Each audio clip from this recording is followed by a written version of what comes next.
But with bad air still lingering across the Bay Area, many have been trying to buy air purifiers only to find out they're out of stock. KPIX 5's Kiet Do on the do-it-yourself project that could help you breathe easier. By now you have probably thought about buying an air filter for your home. Well, guess what? You are not alone. Good luck finding one inside the store. But there is a very cheap and effective solution. Before we get to that though, make sure you heed the safety warning at the end of this story. MacGyver, eat your heart out.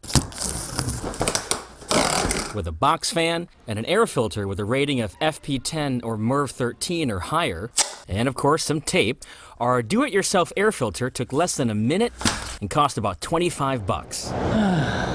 Back in 2011, the University of Michigan recommended DIY air filters and even measured the number of particulates getting through. The researchers found that it filtered out 90% of the crud. And so this summer, the Puget Sound Clean Air Agency in Washington State put out their own recommendation for a DIY air filter, complete with an instructional video. Yeah, the return on investment is tremendous because you're saving a lot of money in public health costs. Eric Saganich with Puget Sound Clean Air says they've done their own testing. The purple line shows the level of particulates inside a typical bedroom drops dramatically when the makeshift filter is turned on. If you have a small enough room and you turn on the fan, and with the filter, you can clear out about 50% of the air pollution in about 15 minutes. And then if you keep it running longer, you can get up to 90% if you keep things sealed well. About that safety warning from earlier, most manufacturers say to avoid restricting the airflow in case it might short out the motor and cause a fire.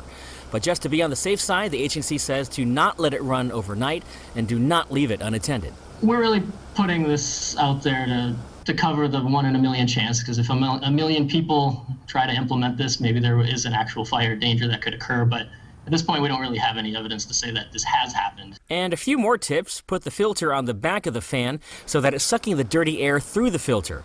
And don't worry about gaps. Not a big deal if there's some leakage. And again, just to be on the safe side, do not leave the fan unattended. In San Jose, Kiet Do, KPIX 5.